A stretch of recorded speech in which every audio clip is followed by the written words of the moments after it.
ये है दिल्ली दर्पण।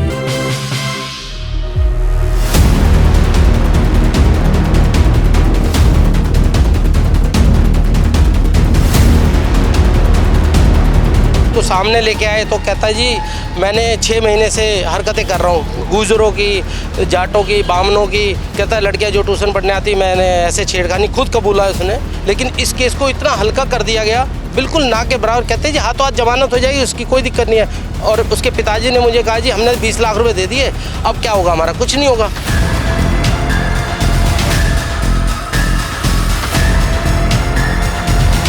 सर उसने एक लड़की को मोलेस्ट नहीं किया, उसने हर लड़की को मोलेस्ट किया सर। 5 साल से लेके 20 साल तक की जो भी इसके बाद ट्यूशन पढ़ने आती है हर किसी को मोलेस्ट किया है।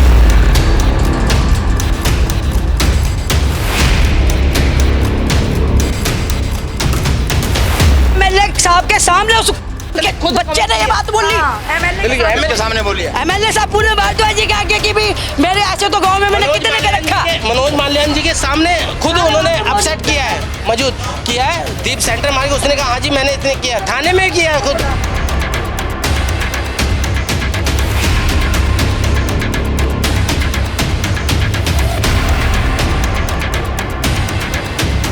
नमस्कार, मैं हूं राजेंद्र स्वामी और आप देख रहे हैं दिल्ली दर्पण टीवी। आज अशोक विहार में फिर एक सनसनीखेज मामला सामने आया है। कहा जाता है कि जो गुरु होता है, टीचर होता है, उसको भगवान का दर्जा दिया जाता है। लेकिन आप सोचिए कि अगर वही भगवान, उसकी नज़र अगर मेरे शिष्यों पर गलत पड़ती हो, उस पर छेड़छाड़ के आरोप लगे हों, तो मामला कितना गंभीर हो जाता है। ऐसे ही वजीरपुर में कोचिंग सेंटर चलाने वाले एक टीचर, इमरान नाम उसका बताया जा रहा है, उस पर छेड़छाड़ के आरोप लगे हैं। और ये आरोप केवल एक लड़की ने नहीं, कई लड़कियों ने ऐसी शिकायत की कि उस पर वो गलत नज़र रखते थे। और जब मामला पुलिस में पहुंचा तो मामला दर्ज भी कर लिया गया। और साथ ही अब आरोप ये लग रहे हैं कि पुलिस इस मामले को दबाने में लगी हुई है। इतनी शिकायतों के बाद, इतने गंभीर आरोपों के बाद, वो तमाम लड़कियां नाबालिग लड़कियां हैं जिसमें पोक्सो एक्ट के तहत भी मामला दर्ज किया गया, उसे गिरफ्तार किया जाना चाहिए था, लेकिन अभी वो गिरफ्तारी से दूर है। तो इन लोगों की शिकायत ये है कि पुलिस उनको दबाने में लगी है और रफा दफा करने में मामला लगी है और मामले को हल्का करने की कोशिश में लगी है। तो थोड़ा सा अपना परिचय दीजिए, क्या शिकायत है? मैं सुरेंद्र कश्यप। मेरे को पता लगा कि भाई ऐसे इसने किया है, तो मेरे को जैसे ही पता लगा मैंने 112 पे कंप्लेंट की।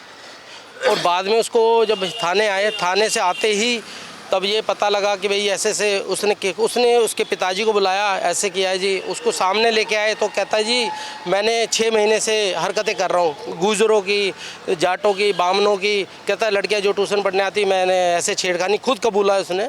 और बाद में भी उसके बाद पुलिस के सामने ऐसे मोनिका जी हैं, उनके सामने भी उन्होंने बयान दिए कि हाँ जी है। लेकिन इस केस को इतना हल्का कर दिया गया, बिल्कुल ना के बराबर। कहते हैं जी हाथों हाथ जमानत हो जाएगी, उसकी कोई दिक्कत नहीं है।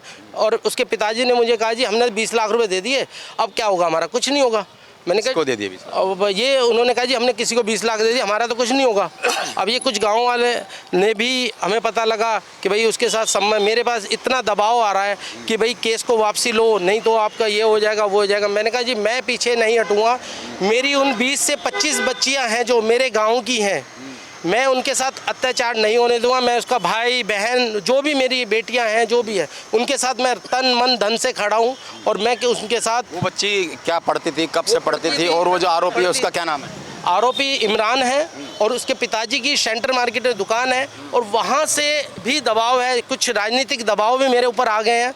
मैं ये कह नहीं सकता कि मेरे पास क्या, जो लड़कियों को मैं गवाही के लिए लेके आया, उन बच्चियों के साथ थाने के अंदर पिछले 4 घंटे, कल पूरा दिन उनको दबाव में इतना रखा। कौन किसके माँ बाप भेजेंगे गवाही के लिए? कहते क्या गवाही देनी है इनकी, क्या ये करना है, ये मेडिकल होगा, वो ये थाने में पूरा दिन हो गया उन बच्चियों के साथ। कल हार के मेरे को उल्टा मेरे पे बदतमीजी की, मेरी वाइफ के साथ बदतमीजी की पुलिस वालों ने। अच्छा, वो जो टीचर है इंडिविजुअल कैपेसिटी में करता है या उसका कोई कोचिंग सेंटर है, क्या है? कोचिंग सेंटर है। इसमें कुछ हमारे 2-3 पॉलिटिक्स के भी शामिल है, टीचिंग वगैरह के। देखिए मैं उन बच्चियों के साथ इतना वो हूँ कि मैं उन बच्चियों के साथ इंसाफ चाहिए मुझे। उसको आज जमानत हो गई, क्या होगा? इस देश में कानून नहीं है। अगर थाने में आके देखो तो कानून नहीं है। जो पीड़ित है उसके साथ इतना बदसलूक हो रहा है थाने के अंदर, समझ नहीं आया। 3 दिन ऐसे होता है। 3 दिन से पूरा दिन थाने में बैठा के रखा, खाना तक नहीं खा पा रहे हम। पूरा दिन। कब की घटना है और थोड़ा बताइए कि कितनी लड़कियों ने इस तरह की शिकायत की है? ये 3-4 दिन हो गए हैं जी। हमने पता लगते ही कंप्लेंट करी इनको। और हमारे तो से ऐसी कितनी लड़कियों की शिकायतें थी? कम से कम सर शिकायत तो देखो किसी लड़की ने नहीं करी, मेरी लड़की ने मुझे बताया तो उसके बाद हमें पता लगी है। पता लगी है कि 20-25 जो लड़कियां। जो शिकायत की आपकी लड़की ने के बयान? हाँ जी। आप बताइए कि क्या कुछ और भी शिकायतें? ये करता है जी, हिंदुओं की जो लड़के हैं ना उन्हें टारगेट करता है ये। जो हिजाब पहन के आती है उन लड़कियों को कुछ नहीं कहता ये। इसका टारगेट सिर्फ हिंदुओं की लड़कियां। और पता नहीं इसने IAS भी कुछ लगाया हुआ है, अब इसे ये नहीं पता किस चीज़ का एजेंट है। बच्चों को डरा के रखता है कि भाई अगर तुमने अपने घर जाके कुछ कहा तो तेरे भाई को या तेरे बाप को मरवा दूंगा मैं।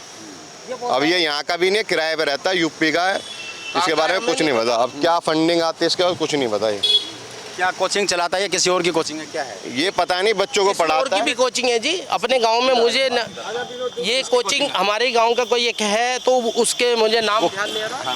तो उसका भी हमारे ही मतलब गांव में से स्कूल वगैरह के बच्चों को पकड़ के वो इसके पास वो जो कोचिंग, जिसका वो कोचिंग है क्या करता है वो? और समाज सेवा भी है उनकी। और तो उनके साथ भी मैंने टाई अप देखा है उसका। क्या टाई अप है? जो हमारा मतलब नाम ध्यान नहीं आ रहा, वो क्या नाम है उसका? विनय दास जी। विनय दास जी का भी शायद टाई अप है, क्योंकि वो कई बार मैंने इन्वॉल्व देखा है। तो जब भी इतनी सारी बच्चियों के साथ इतनी हरकतें हुई हैं जो सामने आ तो सकती है, लेकिन क्या है कि वो बता रहे कि अभी एक ही बच्ची ने शिकायत की है, बाकी एक बच्ची ने सर शिकायत की, उसके बाद सारी बच्चियों ने कोर्ट तक गई हैं। अब इन्होंने कोर्ट तक गई? हाँ जी, कोर्ट तक मैं खुद लेके गया हूँ, लेकिन इन्होंने प्रताड़ित इतनी कर दी कि किस बच्चे को मैं लेके आऊँ। मैं खुद प्रताड़ित हुआ हूँ। मैं तो खुद कहता हूँ कानून है ही नहीं, थाने के मामले में तो कानून ही नहीं है। हमारी लड़की के साथ हुआ है। उसने छेड़छाड़ की तो हमने पहले हमने बाहर घर पे ही निपटाने की सोचा कि उसे मिलेगा तो हम वहीं फैसला कर लेंगे, लेकिन वो फैसला ना करने के कारण इनको नहीं अच्छा लगा। कह रहा कानून किस लिए बना, कानून तो हमारी हेल्प के लिए बना है ना, तो कानून से हेल्प लेंगे। हम यहाँ आए, कल हमारे लिए उन्होंने मैम ने बोला कि 1 साल के लिए उसे सजा हो गई, कोर्ट में बोला। आने के बाद उन्होंने मना कर दिया। देखा तो यहाँ आगे देखा तो वो यहीं आ गया। अब कोर्ट में 1 साल के लिए हमें झूठ क्यों बोला उन्होंने कि वो माजू के झूठ क्यों? मैडम ने हमें वो भी दिखाए थे सर, कोर्ट के ऑर्डर दिखाए थे जिसमें लिखा था कि वो जुडिशियल कस्टडी में गया 14 डेज के लिए। लेकिन सर अब वो बोल रहे, अब हमें सुनने में आया कि उसको तो मतलब कि बेल मिल गई है। ऐसे सर ऐसे कैसे हो सकता है? वो समझ में आ रही है वो बेल कैसे मिले उसकी। आप में से कोई ऐसी है जिसकी बच्ची ने शिकायत की हो या कुछ बताया को सुनाया हो? मेरी बच्ची ने शिकायत करी है और अब इनसे अलग मामला आपका? नहीं, हमारी ही बच्ची है वो, हमारी ही बच्ची है। उसी ने शिकायत करी है कि वो ना छूता है, पास बैठता है और ये मतलब सारे जितने बच्चों से पूछा हो ट्यूशन के सबके साथ यही करता है। पास बैठता है, कंधे पे हाथ रखता है, हाथ पकड़ता है। बस किसी में हिम्मत तो ये सोच के कि भाई हमारा टीचर है, अध्यापक है, कर सकते हैं, पर गोद में तो नहीं बिठाएंगे ना, गालों पे तो टच नहीं करेंगे ना, जबरदस्ती तो वो नहीं करेंगे। अगर बच्चे का परमिशन है तो करो। जब बच्चा नहीं करवाना चाह रहा कि भाई गोद में बिठाओ ये करो, और वो फिर वो कर रहे हैं। ट्यूशन हमेशा खुले ओपन करके नहीं पढ़ाते थे, हमेशा गेट बंद करके ओपन करके पढ़ाते थे ट्यूशन। ये हमारा सबकी लड़की हिंदू लड़कियों का मामला है। और बताया कि वो बंद करके हम खुद देखते थे, हमारी दुकान सामने ही है, खुद देखते थे हम। हाँ, हमने देखते थे, लड़कियों को टच करके पढ़ाता था, लड़कों को दूर से पढ़ाता था। तो कुछ तो सुनवाई होनी चाहिए ना, चाहे तो उम्र कैद होनी चाहिए, चाहे हमारे हवाले होना चाहिए। वो कुछ गवर्नमेंट नहीं कर रही तो हम करेंगे ना उसका हाल। क्यों लगता है कि क्यों उसको उस पर सख्ती नहीं कर? सबने बोला है, हाँ सबने बोला है सर। उसने एक लड़की को मोलेस्ट नहीं किया, उसने हर लड़की को मोलेस्ट किया सर।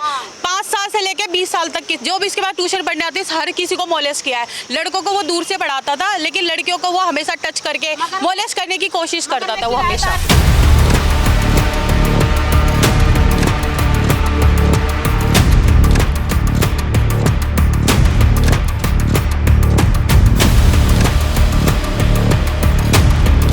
थाने के बाद हम इस वक्त उसी कोचिंग इंस्टीट्यूट के सामने खड़े हैं। ये इंटेलिजेंट सिमुलेटेड एकेडमी है, ISA।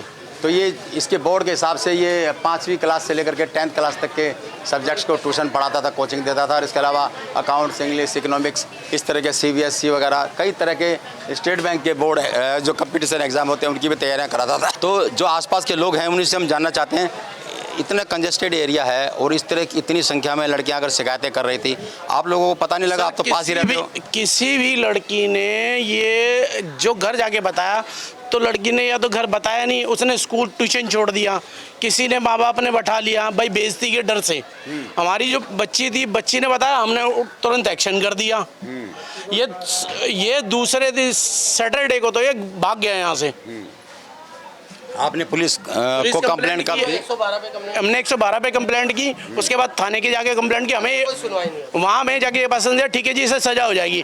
हम पूरे दिन थाने में बैठा के रखा, कभी कहते हैं थाने में बैठा, कभी मेडिकल करा रहे हैं, कभी। आपको क्यों लगता है कि इतनी गंभीर मामला पुलिस ने कोई लालच में था, लिहाज में थी, या कोई पॉलिटिकल प्रेशर है क्या? नहीं, पॉलिटिकल प्रेशर तो है ही है। उसके पिताजी ने खुद कहा, कहता मैंने 20 लाख रुपए दे दिए, अब कर लो, मेरा क्या करोगे, केस हल्का करवा दिया। कह रहा मैं हाँ, वो तो खुद लड़कियों का नाम भी ले रहा, साले को तो वही दे के मारना था उसे तो कल वही मारना था। कोर्ट में हमारे थाने में सुनवाई थोड़ी हुई। इस बात का तो मुझे आज सुबह पता चला है। अगर इस तरीके का काम ये यहाँ रह के करेंगे तो ये यहाँ दिखाई नहीं देने के वजीरपुर में। वजीरपुर वाला जिस दिन एक हो गया तो हिंदू मुस्लिम यहाँ होके रहेगा। जो योगी जी वहाँ कर रहे हैं वो हम यहाँ करेंगे और हम करेंगे। हिंदू मुस्लिम की कोई लड़ाई हम करेंगे। नहीं, देखो क्राइम तो क्राइम होता है। नहीं, सुने ठीक है, हिंदू बच्चियों की नहीं ठीक है, होता होगा। नहीं सुने, हिंदू हर चीज में हिंदू मुस्लिम एक लड़कियों के नाम ले रहा है, हिंदुओं की, अगला वो एक भी। अरे भाई, मुस्लिम लड़कियां भी तो पढ़ती होंगी यहाँ, उनको नहीं पता। एक मुस्लिम लड़की का नाम नहीं लिया उस हराम के बच्चे ने। कह रहा 7 हिंदू लड़कियां मेरे चक्कर में, मैं दिखा रहा हूँ फोन खोल के। वो तो मुझे कल सुबह पता चल। चक्कर का क्या मतलब है? कि लड़कियां मेरे थी, तुम लड़कियां के पीछे घूमे थी तुम्हारी, मेरे खुद तुम लड़कियों को अगर बगला रहा, भगा रहा, क्या कर रहा, क्या नहीं कर रहा, हमारे पास जानकारी नहीं है। उसने मानी इस बात को कि मैंने हिंदू लड़कियां यहाँ की बलगा रखी है वजीरपुर में।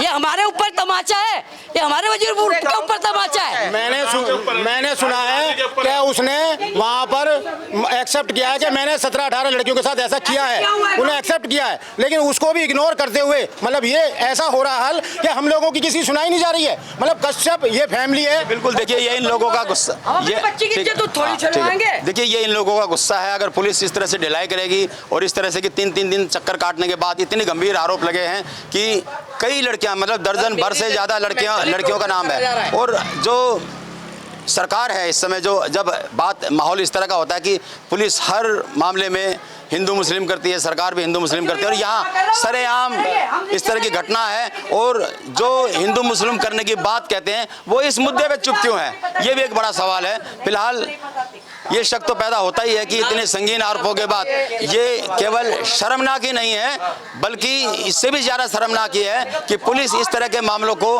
किस तरीके से लेती है। तो ऐसे में अगर लोगों का गुस्सा उबलता है तो ये बड़ा जायज़ है। कैमरामैन आलोक भटनागर के साथ राजेंद्र स्वामी, दिल्ली दर्पण टीवी।